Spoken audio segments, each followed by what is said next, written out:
All right, hi everybody. Welcome back to our final session of the day. My name is Evviva LaJoie. I'm the convener for the Women Information and Library Special Interest Group. And so I'm very happy to introduce Niels Stern, who is our first speaker for this afternoon session. So with that, I will allow Niels to introduce himself to all of you, talk a little bit about from Harare to Harvard, challenges of equity in open scholarly book publishing. And then we will have a second speaker, Joanna, in a little bit. But for now, I will pass things off to Niels. Thank you. Thank you very much. And good afternoon, everyone. It's really a pleasure being here in Rotterdam. And thank you to the program committee for inviting us to present today. And I'm saying us because actually we were planning to do it together, and now we are actually here together and by doing each of our own presentations. But it's really towards the end of the afternoon, and so we've saved the hot topic of open infrastructures, and I hope you'll enjoy it. It's interesting that I think it's really nice to be here with Joanna, because it says that I'm Dutch. I'm actually Danish. I live in Denmark. It says that Joanna is British. She is British, but she also lives in Denmark. We used to be colleagues at the Royal Library. And we live in the countryside just west of Copenhagen. So you might not know this secret, that there is an open infrastructure center of gravity west of Copenhagen. Okay, so I will be talking about books, so scholarly books, monographs, edited collections, and open infrastructures, and how we can help overcome some of the challenges that relate to equity and in global OA book publishing. And so I oversee the OAPEN Foundation and also the Directory of Open Access Books, and I will start by talking a bit about what it is that we do. And our mission is to increase discoverability for open access books. It's also to promote and build trust around OA book publishing. So we are mission driven. We are also have values that we adhere to, and we've recently published self-audits on the principles of open scholarly infrastructure, POSI. And we are not for profit, and we are a Dutch stichting, so we are based actually at the National Library in The Hague, but we're independent.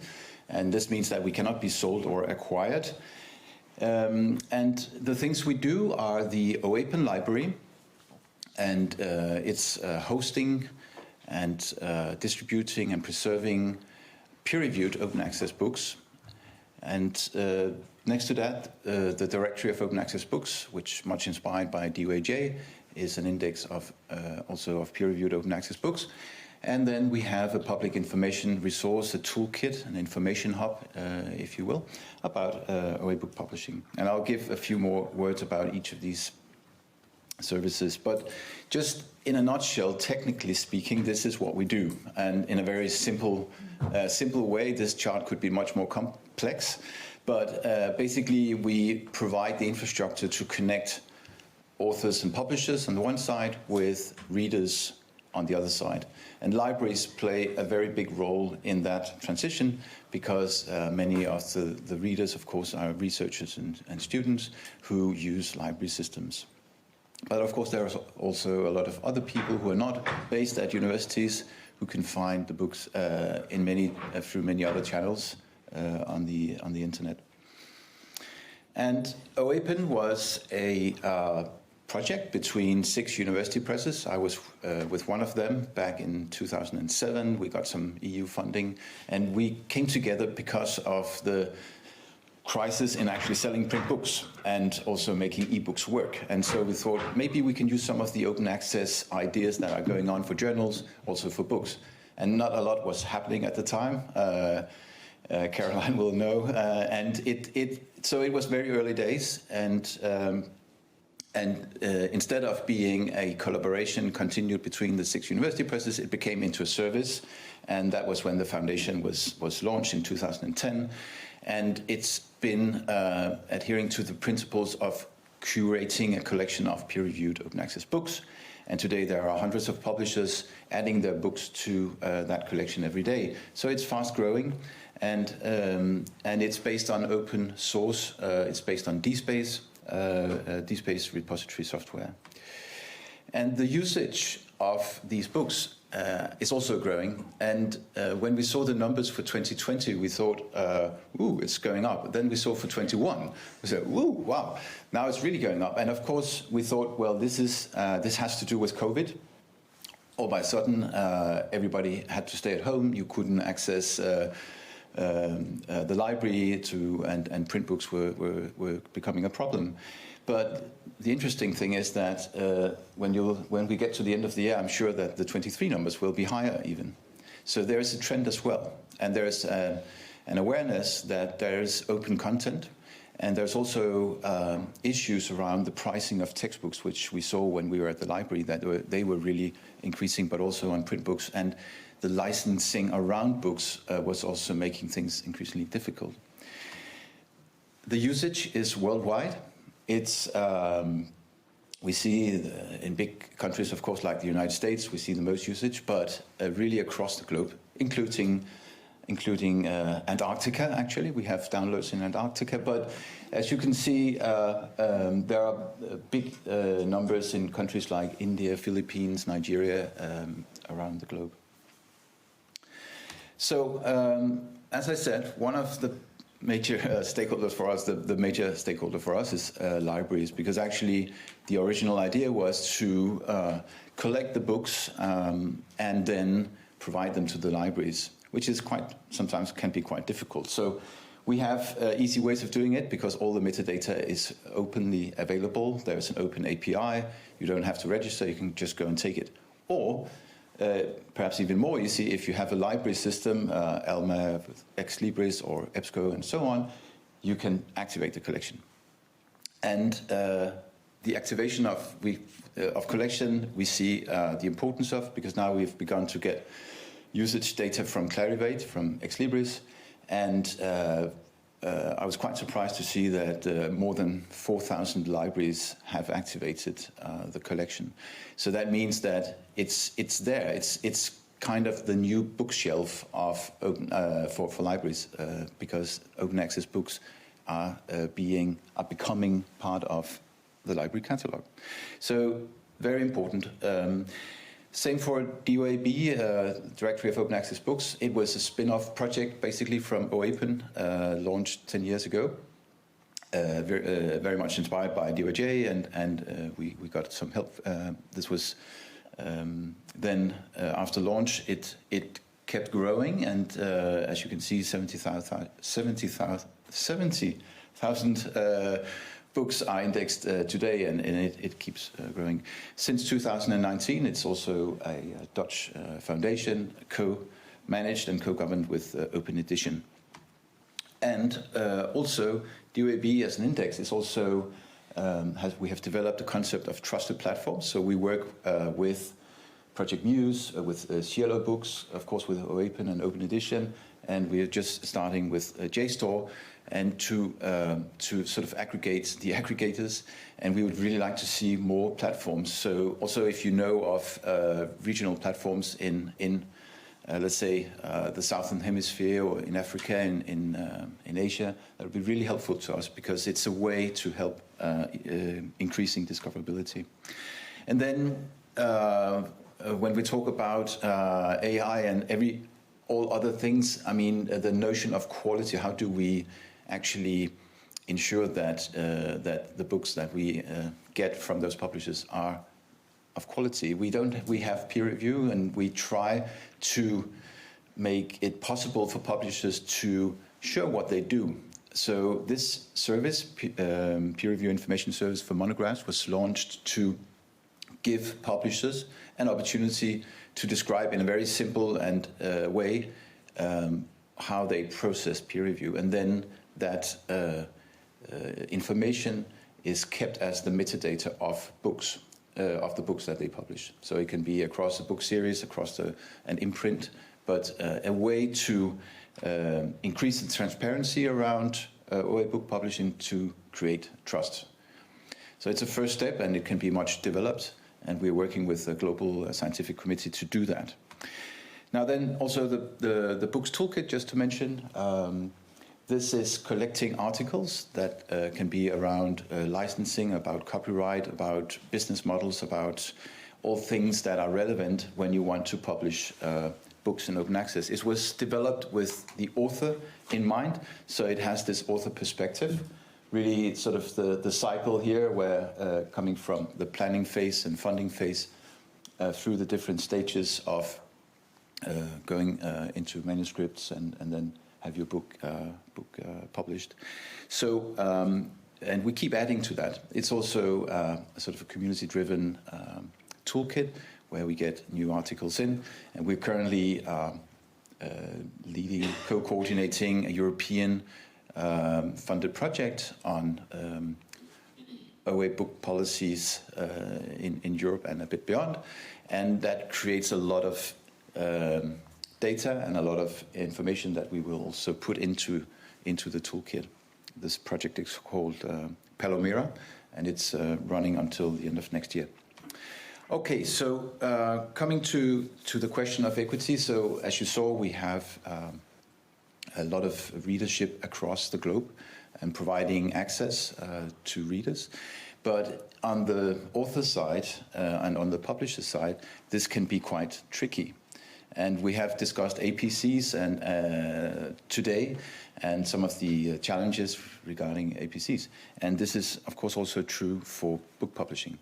So I've worked many years as a publisher, and when you talk to authors, there are a million ways why they want to publish a book. There are a million reasons why they want to publish a book.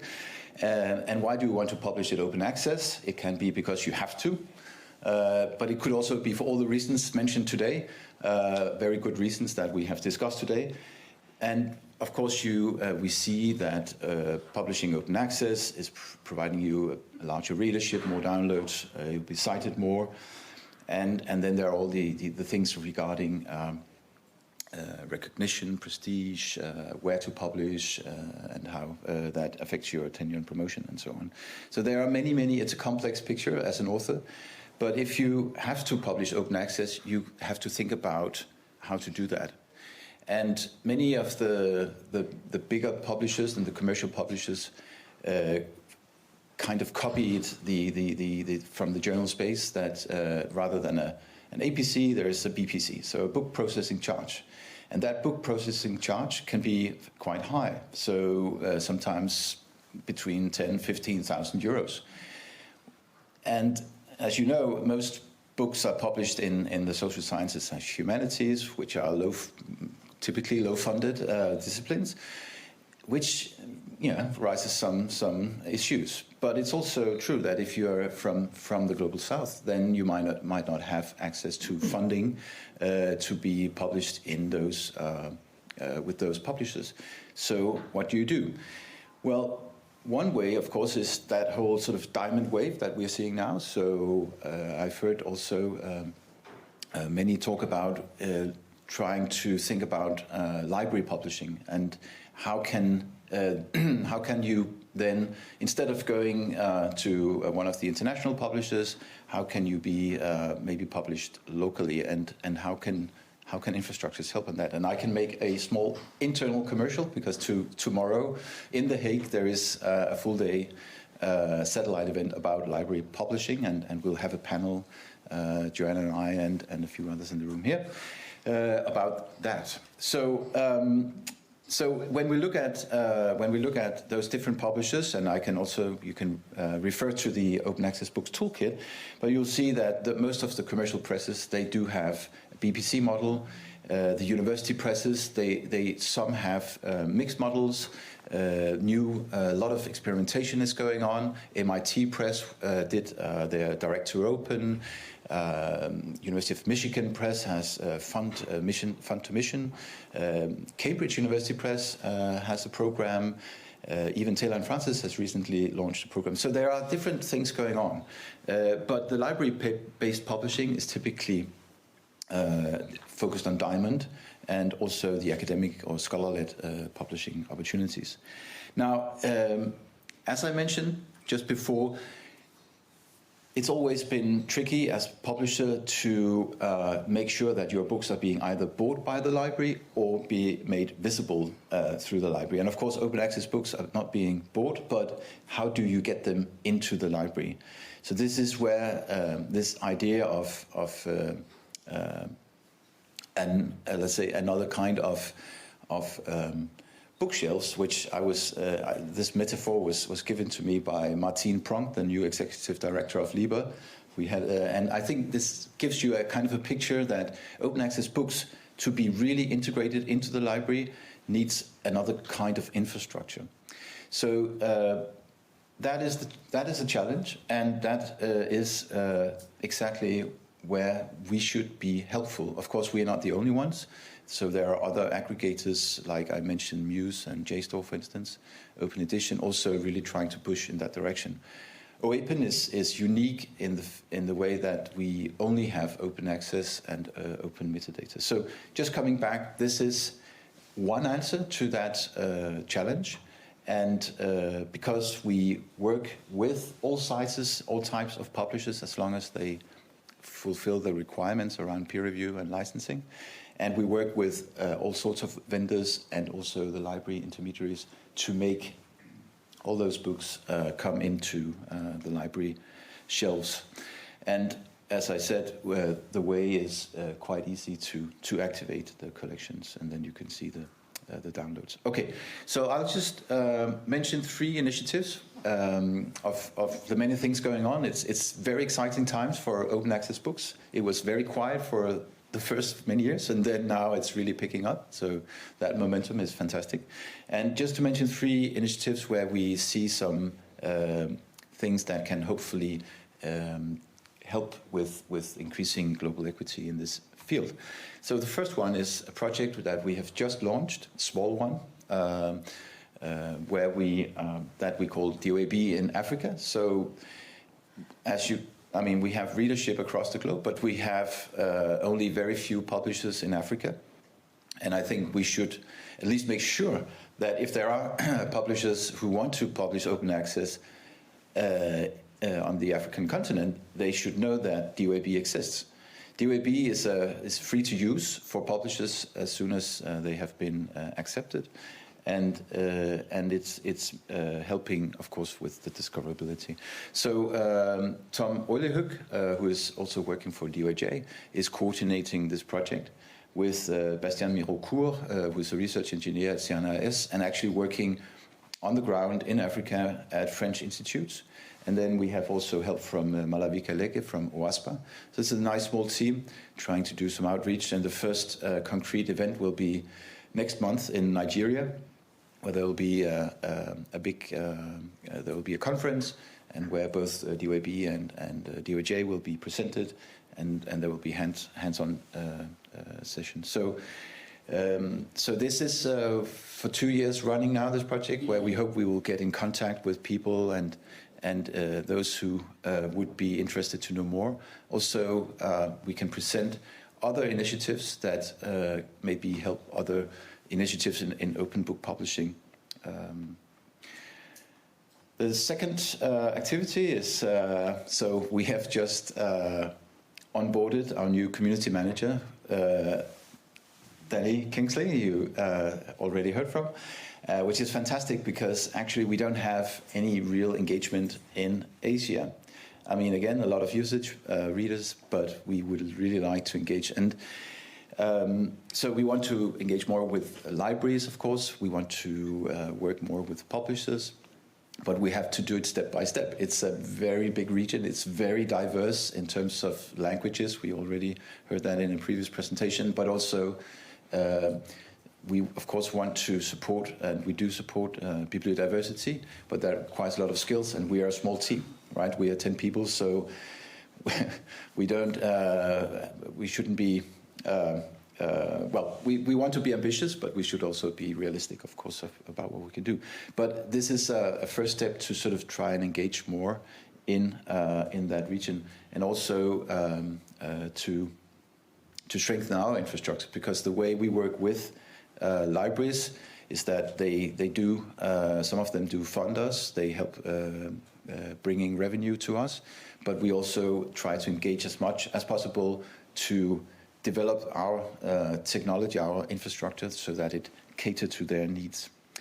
Then thirdly, we are part of this project called Open Book Futures, which is a follow-on project from the COPIM project you may have heard of, which is funded by Arcadia and Research England Development Fund. And we have a full-time position, a project manager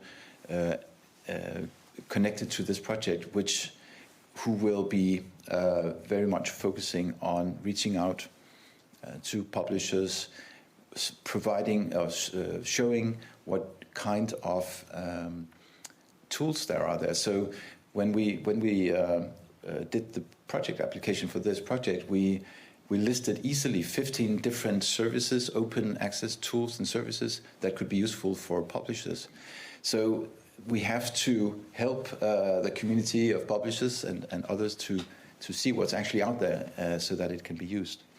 And maybe we could start, also inspired by DOAJ, think of an ambassadors program so that we can sort of amplify our efforts across the globe. That could be also a way of starting. So this project, it's a 3-year project that started just before summer, and we also really look forward to exploring that. So to sort of come to the close, so there are some big challenges to still to be managed. One is definitely funding. I was glad to see Emmy present IOI and their initiatives, and it was, I think, fantastic to see the overwhelming interest from open infrastructures, because there's a big need for funding. As I mentioned, bibliodiversity, it's a great challenge. I mean, I come from a small language area. I have been a publisher of niche topics in humanities and social sciences in a local language. That can be quite a challenge. But you need to nurture, especially in book publishing. It's really important.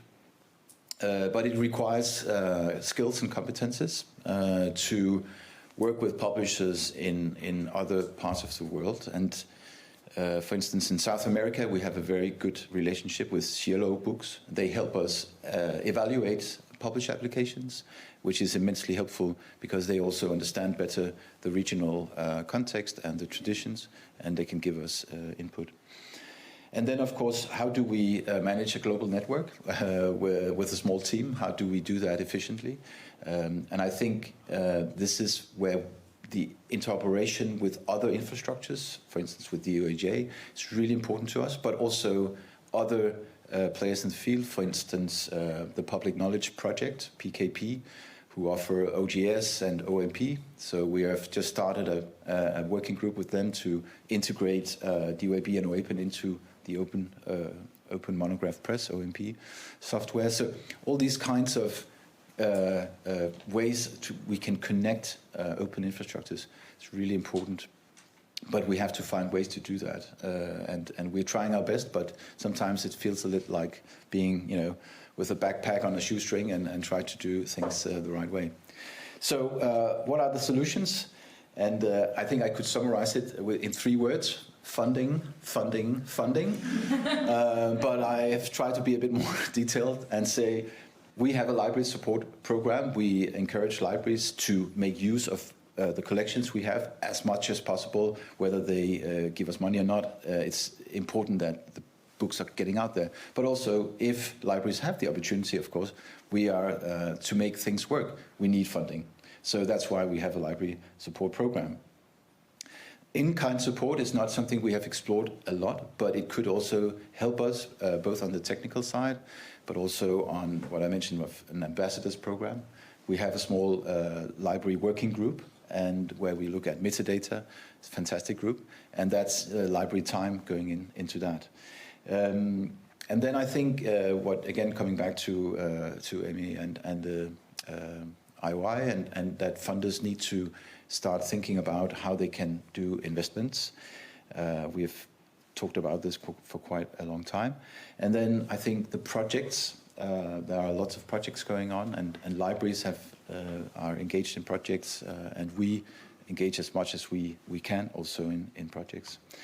And also, of course, generally engaging in the community. So as you can see, there's a list of projects we are a part of. We're also part of many different activities. So it's difficult to define what a community is, but there is a sense of a community around what we do that is very helpful and very supportive and very, very friendly.